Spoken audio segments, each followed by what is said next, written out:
El sistema informativo de Canal 1 presenta CMI Emisión Central.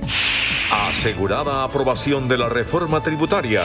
Corte Suprema condena a 6 años de cárcel a exmagistrado Jorge Pretel. Caso de muerte de Dylan pasa a justicia penal militar. Familia rechaza. En riesgo de prescripción procesos por desfalco de Interbolsa. Encuesta sobre imagen de los alcaldes. Cámara de Estados Unidos vota juicio político contra Trump. Bolivia ordena captura de Evo Morales. Caos en Cataluña por independentistas. Gobierno anuncia 26.000 millones de pesos en subsidios de vivienda para reincorporados. Buenas noches, nuestros secretos de hoy. 1. Reelección en la joya de la corona de Bogotá. 2. La reelección en el Grupo de Energía de Bogotá origina un cortocircuito entre los socios. 3. Cartilla pedagógica de prevención del maltrato infantil tendrán que diseñar el Mineducación y el ICBF. Primera ñapa. ¿Qué pasó con la propuesta para modificar la reserva Thomas van der Hamen? Segunda ñapa. El SOS de los nuevos concejales de Bogotá a la Procuraduría y al Mintrabajo. Tercera ñapa. Se terminó este año y la Corte Suprema de Justicia no logró ponerse de acuerdo. Y mi ñapa de hoy. Una mujer de 86 años de edad literalmente acosa al presidente Iván Duque durante un acto hoy en la Casa de Nariño. 1, 2, 3 y las 4 ñapas al cierre. Buenas noches. Avanza a esta hora en el Senado de la República la discusión del proyecto de reforma tributaria. Más de un centenar de artículos han sido ya aprobados. Gerardo Aristizábal está en el Congreso. Buenas noches, Gerardo. Cuéntenos cómo van las cosas allá. Hola Claudia, muy buenas noches. Pues avanza a buen ritmo como usted lo manifiesta. Han sido aprobados 145 de los 152 artículos que tiene esta reforma tributaria o ley de crecimiento. El gobierno nacional está en este momento defendiendo un artículo que genera una disminución en el pago de dividendos, en el pago de impuestos del 15 al 10%. Hay oposición de los senadores. A propósito, la oposición se salió y el Partido Liberal, que a todos le está votando no, permanece en el recinto haciendo quórum. Hay 64 senadores presentes. Esto es lo que ha pasado en este día de votación de reforma. El grueso de la reforma tributaria aprobada por la plenaria del Senado contempla los beneficios para los sectores más pobres. Devolución del IVA a los estratos más bajos. 2.8 millones de hogares colombianos van a tener un chequecito donde se les va a devolver el IVA. Exención del IVA a tiquetes aéreos para zonas de difícil acceso. Guainía, Guaypés, Amazonía, son departamentos que del interior no se logra llegar por vía terrestre. También contempla disminución de la cotización de salud para pensionados. Lo aprobado le genera una sobretasa al impuesto de renta que paga el sector bancario. El gobierno espera recaudar 2 billones de pesos por este concepto. El senador Gustavo Petro manifestó que esta iniciativa, que esta reforma beneficia es a los más ricos. No es reduciendo los impuestos a los más ricos, es subiendo el salario real y protegiendo la economía de importaciones. Esa pues es la afirmación del senador Gustavo Petro a nombre de los sectores alternativos e independientes. Todo está previsto para que hoy mismo sea aprobado toda la reforma tributaria en el Senado de la República. Será convocada a la plenaria para el próximo viernes y conciliar con el texto que apruebe la Cámara de Representantes. Desde el Senado de la República, Gerardo Aristizábal, CMI, La Noticia. Gerardo, gracias. Y mientras tanto, en la plenaria de la Cámara se enredó el trámite del proyecto de reforma tributaria. La decisión de la representante María José Pizarro de levantar la sesión provocó que el gobierno ampliara hasta el próximo lunes 23 de diciembre las sesiones extras del Congreso para salvar la iniciativa. Y dado que no hay quórum deliberatorio, se levanta la sesión para mañana a las 10 de la mañana. Esta decisión de la segunda vicepresidenta de la Cámara, María José Pizarro, de levantar la sesión donde se terminaría de discutir la reforma tributaria desató un verdadero revuelo en la corporación. Yo estuve en contra de la jugadita del senador Macías y hoy repruebo la jugadita de la representante María José Pizarro. Es un atentado contra la democracia y la financiación de la ley. Una mala jugada de la oposición queriendo dilatar el proceso. Mientras el presidente de la Cámara calificó de sabotaje, el viceministro de Hacienda dijo que fue un hecho antidemocrático. La doctora María José aprovecha el momento para sabotear y levantar la sesión. Pero es absolutamente antidemocrático la forma en la cual levantaron la sesión de hoy. María José Pizarro y la oposición que la respaldó se defendieron de sus contradictores. No se trata de ningún sabotaje, el sabotaje es de ellos, debieron estar allí presentes para debatir la ley más importante del gobierno. No, aquí no hay ninguna jugadita, las jugaditas las hacen otros, que hicieron unas jugadotas. Para evitar cualquier vicio de trámite, mañana fue convocada la plenaria para anunciar el debate de los últimos artículos que serán votados el viernes. Y de otra parte, la Corte Suprema de Justicia condenó a 6 años y 5 meses de prisión al exmagistrado de la Corte Constitucional Jorge Pretel por exigir dinero para el trámite de una tutela. Según la sala de juzgamiento, el exmagistrado habría exigido dinero para fallar a favor una tutela que presentó Fidupetrol. El alto tribunal le dio plena credibilidad al testimonio del abogado Víctor Pacheco, quien aseguró que en una reunión con Pretel se habría acordado el pago de 500 millones de pesos para el trámite de la tutela. Pese a que el exmagistrado fue condenado por el delito de concusión, la Corte no ordenó su captura, puesto que desde un principio no se dictó medida de aseguramiento en su contra. La orden de detención solo podrá hacerse efectiva cuando la sentencia quede en firme, es decir, cuando la Sala Penal de la Corte Suprema falle en segunda instancia. Esta noche, en un comunicado, el abogado Abelardo de la Espriella, defensor de Pretel, anunció que apelará la decisión. La Judicatura dejó en manos de la Justicia Penal Militar la investigación por la muerte del joven universitario Dylan Cruz, quien perdió la vida tras un disparo realizado por el Escuadrón Móvil Antidisturbios. Para ese tribunal, los hechos en los que resultó herido el joven, que posteriormente falleció, ocurrieron en medio de un acto del servicio que cumplía el agente del SMAT que le disparó. Según la ley, le corresponde a la Justicia Penal Militar investigar cualquier acto cometido por uniformados en medio de una operación que haya terminado afectando a la población civil. En este caso, la Sala Disciplinaria estudió el conflicto de competencias que se presentó y concluyó que la Justicia Penal Militar tendrá que investigar y juzgar al integrante del Escuadrón Antidisturbios que causó la muerte del joven para determinar su grado de responsabilidad e imponer una pena si así lo considera. El ministro de Defensa dijo que respeta la decisión. Es una decisión del Consejo Superior de la Judicatura. Las decisiones se respetan y naturalmente ahora corresponde a la Justicia Penal Militar adelantar la investigación correspondiente. El estudiante Dylan Cruz murió el pasado 24 de noviembre en medio de las manifestaciones que se realizaban en la calle 19 con carrera cuarta en el centro de Bogotá. Y por su parte, la familia de Dylan Cruz rechazó la decisión de la Judicatura y anunció acciones legales para evitar que el proceso quede en manos de la Justicia Penal Militar. En un comunicado leído por Denise Cruz, hermana de Dylan, la familia manifiesta su desconcierto por la decisión judicial. Tomamos esta decisión como un revés. Consideramos que no se ha escuchado el clamor de quienes hemos sido víctimas y de miles de personas que se han solidarizado con lo sufrido con mi hermano. Parten de su desconfianza en la Justicia Penal Militar. Queremos ser la última familia que padezca este dolor y no deseamos que nadie sufra lo que estamos en este momento sufriendo nosotros y por lo que estamos pasando. Nos preguntamos si la Justicia Penal Militar puede garantizar esto y no lo creemos posible. En los próximos días, los abogados de la familia darán a conocer los recursos legales frente a esta decisión de la Judicatura. Las víctimas del desfalco de Interbolsa advirtieron sobre la inminente prescripción del proceso contra 11 de los implicados. Desde mañana iniciará la vacancia judicial en el país, por lo que se suspenden miles de audiencias. Una de las diligencias que se reanudará en 2020 será el caso Interbolsa. Sin embargo, hay una alerta que tiene en vilo el proceso, dado que hay riesgo de que prescriba el proceso contra 11 de los implicados en el desfalco. Tal vez no alcance el tiempo, es decir, se le pasó a la Administración de Justicia el tiempo para decidir. El primer caso que prescribirá en 2020 será el del exdirectivo de Interbolsa, Mauricio Infante. En enero 7 se agota el tiempo para que sea procesado por el delito de falsedad en documento. Asimismo, en junio prescribe el proceso contra el italiano Alessandro Corridori por el delito de manipulación fraudulenta. Y una muy buena parte también de impunidad, porque va a haber delitos que van a prescribir y otros que ni siquiera fueron investigados. Por el caso Interbolsa se impartieron 10 condenas, siendo la más alta la impuesta a los exdirectivos Tomás Jaramillo y Juan Carlos Ortiz, la cual fue de 12 años de prisión domiciliaria. Le sigue la de Ricardo Martínez de 10 años de prisión y la del expresidente de Interbolsa Rodrigo Jaramillo de 7 años de prisión domiciliaria.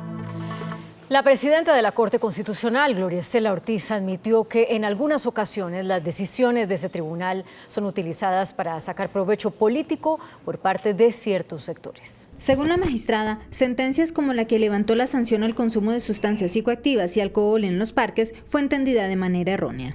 Los sectores políticos sí están muy pendientes de estas banderas para ver qué se utilizan y qué no. También aseguró que pese a problemas que afrontaron este año, como el retiro de las visas de algunos magistrados, la Corte falló temas controversiales, como el del glifosato. Son circunstancias externas, ajenas a la normalidad de los procesos, pero que eso hubiese producido resultados, claramente no.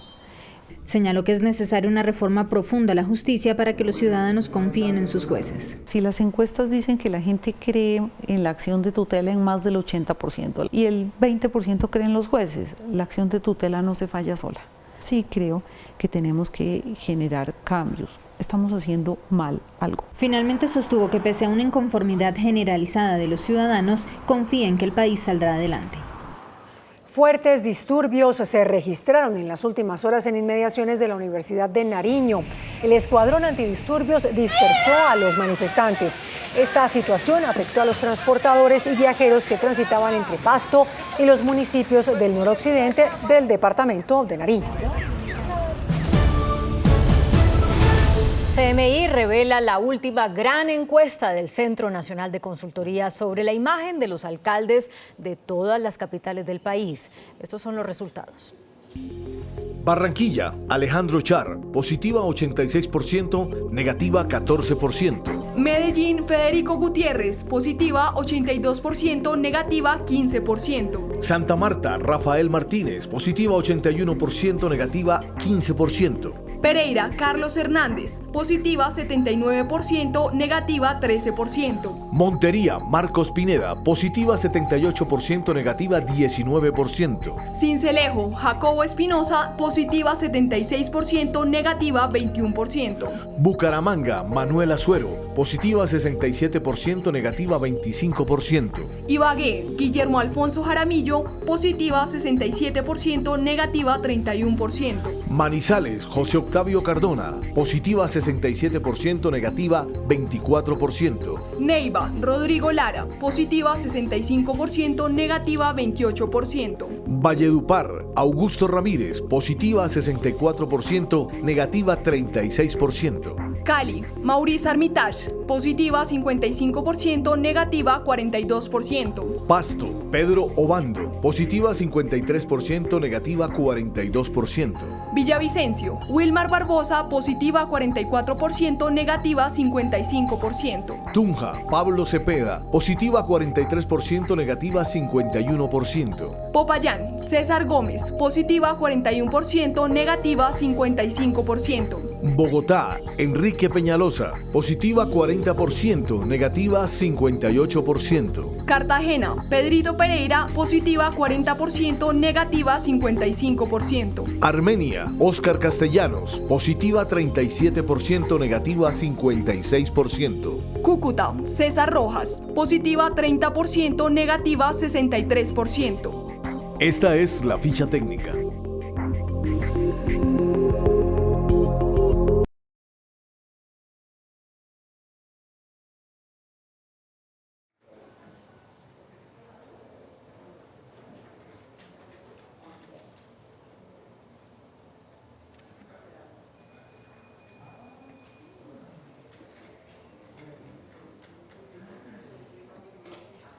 En Bogotá aumentaron en 40% los viajes en bicicleta. No obstante, la mayoría de desplazamientos se hacen a pie. Así lo revela la gran encuesta de movilidad.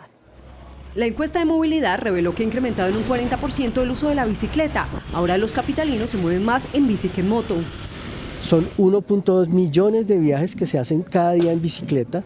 Es como si la ciudad de Bucaramanga se moviera en bicicleta cada día. El informe también muestra que la mayoría de los desplazamientos se hacen a pie. Al día 3.2 millones de bogotanos se desplazan caminando, mientras en Transmilenio lo hacen 2.5 millones. El sistema de transporte público en Bogotá es inequitativo porque los estratos más pobres, 1, 2 y 3, se demoran más y gastan más en transporte. Eso es lo que creo que significa, es que los que viajan en transporte público en los estratos bajos toman un transporte adicional para acercarlos al transporte público. El tiempo de desplazamiento se mantuvo. En promedio, los bogotanos gastan entre 50 minutos y 1 hora en los trayectos. La solicitud de una cita con el presidente por parte de la directora del Instituto de Desarrollo Urbano, Janet Mantilla, terminó generándole problemas a la funcionaria. Presidencia pidió a la Procuraduría y a la Fiscalía que la investiguen. La directora del Instituto de Desarrollo Urbano, IDU, Janet Mantilla, envió el pasado 3 de septiembre una comunicación a la Casa de Nariño, dirigida a María Paula Correa, jefe del gabinete, pidiendo se tramitara ante el Consejo de Ministros la avenida longitudinal de Occidente. La carta explicaba la necesidad de avanzar en el proyecto, pues el 18 de diciembre vence la alianza público-privada y de no ser aprobado se perderían los 3 años y medio de trabajo. Aunque el proyecto está listo, lleva 6 meses en cola, esperando ser discutido por el Consejo de Ministros, lo que motivó la misiva de la funcionaria. La secretaria jurídica de la presidencia respondió la carta, señalando su extrañeza porque la directora no podía tener conocimiento de los temas que estaba tramitando el Consejo de Ministros. Por norma legal, los asuntos que conoce el Consejo tienen reserva de hasta 25 años y la violación de esta norma tiene carácter penal. Según conoció CMI, esta misma semana podría quedar destrabado el proyecto que generó toda esta polémica. El ministro de Agricultura, Andrés Valencia, anunció la destinación de más de 26.000 millones de pesos en subsidios de vivienda para reincorporados de las FARC. A través de un comunicado, el Ministerio de Agricultura anunció recursos por 26.672 millones de pesos, los cuales serán asignados en subsidios de vivienda rural para los reincorporados de las FARC. De acuerdo con la Comisión Intersectorial, serán al menos 500 subsidios los que beneficiarán a esta población. Al mismo tiempo, el gobierno ratificó el respaldo para la renovación cafetera de al menos 90.000 hectáreas. Se espera un valor de la cosecha de 6.9 billones de pesos para el cierre de este año. Que la productividad en Colombia por hectárea básicamente se duplicó en los últimos 10 años. Pasamos de más o menos 10 sacos por hectárea entre el 2008, 2009, 2010 a cerca de 21 sacos en el 2019. La producción se mantendría en niveles de los 14 millones de sacos. El exministro José Antonio Ocampo renunció a la Junta Directiva del Banco de la República. Tras cerca de 3 años como codirector del Banco de la República, José Antonio Ocampo decidió presentar su carta de renuncia al cargo ante el presidente de la República, Iván Duque. Ocampo ingresó como parte del emisor el 28 de febrero de 2017, luego de que el entonces presidente Juan Manuel Santos lo designara en reemplazo de César Vallejo. Ocampo retomaría como profesor de la Universidad de Colombia. Este es el segundo codirector del emisor que presenta su renuncia en los últimos meses. El anterior movimiento se dio cuando Juan Pablo Zárate decidió aceptar el cargo de viceministro de Hacienda. El presidente Iván Duque ordenó aumentar el subsidio mensual para casi 1.600.000 adultos mayores que no se han pensionado ni tienen empleo. El presidente Iván Duque ordenó hoy que a cada uno de 1.600.000 adultos mayores que no tienen pensión ni trabajo se les otorgue un beneficio mensual de 80.000 pesos, que en muchos casos representa un incremento del 100%. Yo espero seguir haciendo un esfuerzo permanente, fiscal, pero también en política de equidad, para que ese pago mensual lo sigamos mejorando. Esta es nuestra prioridad, que nuestra prioridad son los adultos mayores y que seguiremos creciendo y que vamos a sacar de donde no tengamos todos nuestros esfuerzos para que los adultos mayores cada día vivan una vida mejor. El presidente Duque también dijo que aspira a llevar los beneficios a cerca de 2 millones de adultos al terminar su mandato. En noviembre, la confianza del consumidor se situó en terreno negativo, según Fedesarrollo. El indicador se ubicó en una cifra del 14,4% negativo. En octubre pasado, el mismo indicador se situó en el 9,8% negativo. Barranquilla y Bucaramanga fueron las únicas ciudades donde la confianza registró cifras positivas. El índice de capitalización de la bolsa, que mide el comportamiento de las 20 principales acciones, cerró al alza.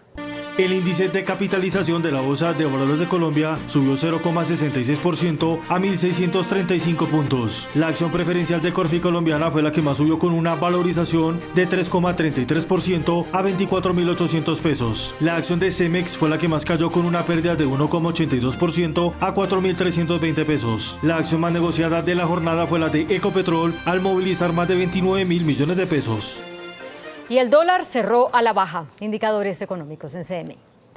La tasa representativa del mercado que regirá para mañana jueves será de 3.329 pesos con 98 centavos. Los profesionales del cambio compran la divisa en promedio en 3.240 pesos y la venden en 3.280 pesos. Un euro cuesta 3.699 pesos con 50 centavos. La libra de café en Nueva York se cotizó a $1 con 33 centavos. El azúcar se transó en 13,43 centavos de dólar la libra. El barril de petróleo WTI se cotizó en $60 con 75 centavos. La referencia Brent para Colombia se cotizó en $66 con 16 centavos. Una acción de Ecopetrol cuesta 3.260 pesos.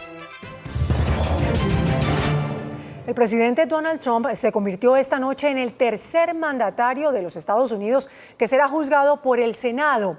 La Cámara de Representantes dio luz verde a un juicio político contra el mandatario por los cargos de abuso de poder y obstrucción al Congreso. El Pleno de la Cámara de Representantes de Estados Unidos aprobó realizar el juicio político contra Donald Trump por 2 cargos. El primero de abuso de poder, que recibió el apoyo de 230 votos frente a 197 en contra, superando ampliamente la mayoría necesaria de 218 votos. El segundo artículo sobre obstrucción a la justicia fue aprobado con 229 votos a favor y 198 en contra, lo que le da luz verde al Senado para destituir a Donald Trump. La histórica votación que lleva al mandatario a un paso de ser destituido sucede tras la publicación de un primer informe emitido por el Comité de Inteligencia, donde se acusa al líder republicano de abuso de poder y obstrucción al Congreso. 2 cargos que pasaron a ser analizados y posteriormente votados en el Comité Judicial, donde una vez más fue hallado culpable. El Partido Demócrata puso a Trump bajo la lupa tras una polémica llamada con el presidente ucraniano Volodymyr Zelensky, en la que Trump le habría pedido investigar a su rival político, el demócrata Joe Biden, un caso que puso al descubierto que sus intereses personales están por encima de los de la nación. Con esta decisión, el presidente se convierte en el tercer mandatario de la historia reciente de Estados Unidos en enfrentar un juicio político, que pasará ahora al Senado, donde se formalizaría su destitución. El mandatario no dejó de reaccionar a través de su cuenta de Twitter, rechazando las acusaciones en su contra, mientras que cientos de personas se reunieron al frente del Capitolio para apoyar el proceso de juicio político. La justicia boliviana emitió una orden de detención en contra del expresidente dimitente Evo Morales por terrorismo y sedición. El proceso abierto contra el líder cocalero se sustenta en un audio en el que se escucha una voz, que sería la de Evo Morales, que da instrucciones para bloquear caminos e interrumpir el suministro de alimentos a algunas ciudades durante las protestas contra el gobierno interino de Yanine Áñez. Argentina, donde está refugiado Morales, dijo que no extraditará al exmandatario. Fuertes disturbios se registraron en Cataluña por cuenta de una gigantesca manifestación independentista que reunió a más de 5.000 personas a las afueras del estadio Camp Nou, donde se jugaba el clásico Barça-Real Madrid. Las autoridades informaron que los enfrentamientos dejaron decenas de heridos. Se investiga si la plataforma Tsunami Democratic fue la responsable de promover los desórdenes.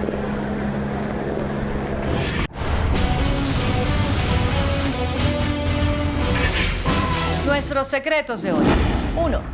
La Junta Directiva del Grupo de Energía de Bogotá tomó una decisión que tendrá un gran impacto en la administración de Bogotá.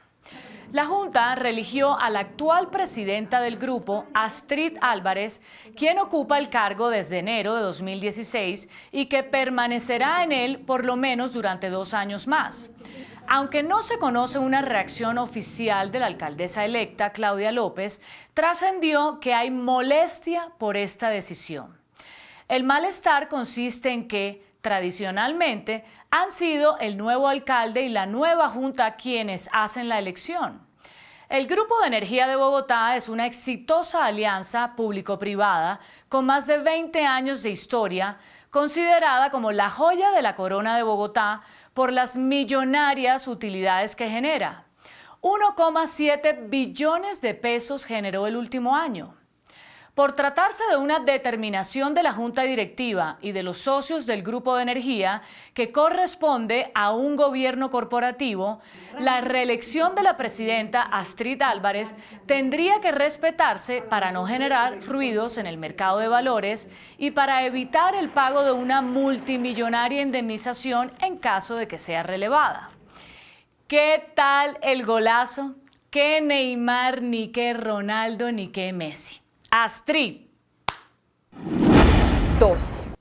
El nuevo choque agrava las diferencias entre el Grupo de Energía y su socio, la firma italiana Enel Américas. Las diferencias han surgido por asuntos como el reparto de dividendos, el desarrollo de nuevos negocios con nuevas tecnologías y otros asuntos relacionados con la propiedad intelectual.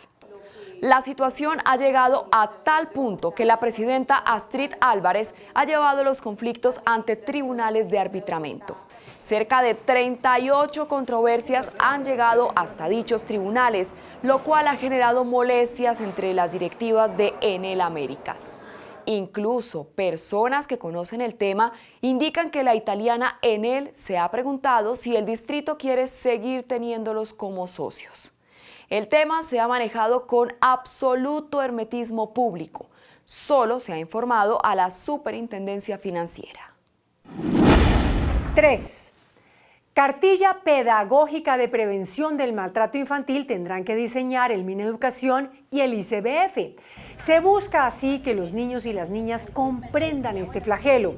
La orden fue dada por la Corte Suprema de Justicia en una sentencia que revela un caso doloroso. Resulta que el ICBF ordenó dar en adopción a 3 niñas que fueron víctimas de abuso por parte de su padre, que las cuidaba porque su madre había fallecido.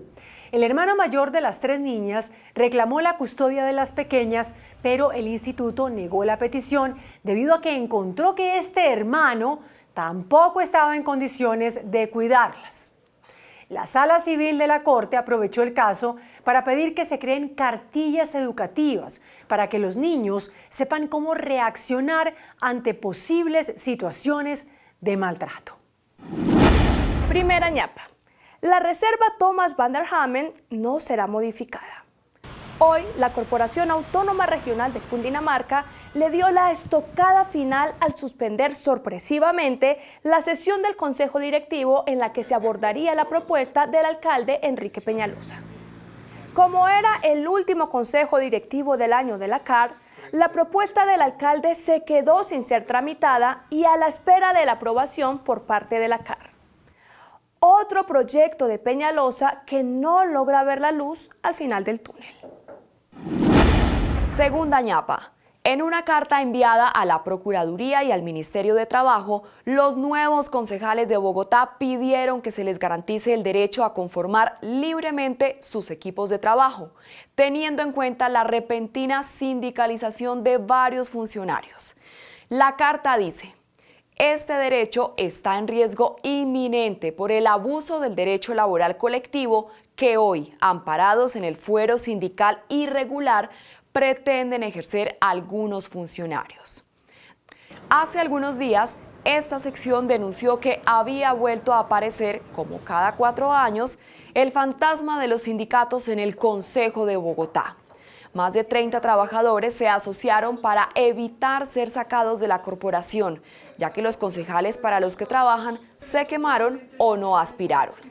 La misiva de los 24 concejales va acompañada de la solicitud de una medida cautelar, mediante la cual piden que se impida la continuidad de los funcionarios en los cargos. Tercera ñapa. Y finalmente, la Corte Suprema de Justicia no logró un acuerdo sobre nada. No logró elegir a los 7 magistrados que hacen falta. No logró elegir al fiscal general. No logró un acuerdo para mantener la tradición de que el nuevo presidente de la Corte sea el vicepresidente en funciones. Definitivamente parece que este no fue el año para esa corporación, y si siguen enfrascados en sus peleas internas y en sus intereses particulares, el 2020 podría pasarles factura. Sea lo que sea, que alguien les recuerde que si para el 27 de febrero no se ponen de acuerdo, el quórum bajará a 15. Y ahí sí, terminará la Corte totalmente bloqueada. ¿Qué tal el ejemplo de nuestra honorable Corte Suprema de Justicia? Y mi ñapa. El presidente Duque presentó esta tarde un programa de ampliación de los subsidios y de cobertura para el adulto mayor. Duque le pidió a la ministra de Trabajo que les explicara a los periodistas el programa que le otorgará desde hoy un apoyo de 80.000 pesos mensuales a cerca de 1.600.000 colombianos de la tercera edad que no se pensionaron y están desempleados. Cuando los periodistas le pidieron a Duque que él también explicara el programa, él respondió que la ministra lo había hecho muy bien y que en la explicación podría quedar mal. Entonces, una adorable abuelita, la señora María Dolores Suaza, de Gachancipá, Cundinamarca, invitada especial a Palacio, le respondió con este elogio. Usted lo que está muy bueno.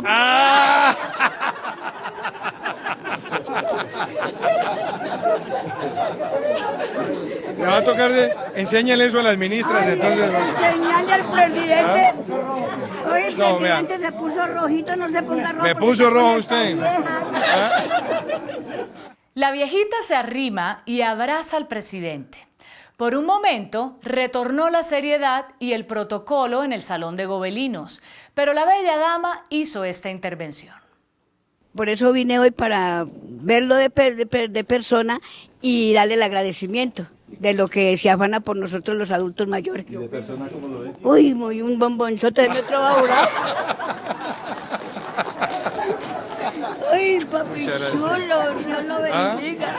Imagínese, yo tan vieja y este bombonzote también. Me va a tocar dejarla a usted por aquí para que me siga. Déjeme, papi, yo le sigo trapeando. ¡Ánimo, señoras y señores de edad! ¡Ánimo! Hasta mañana. Que descanse.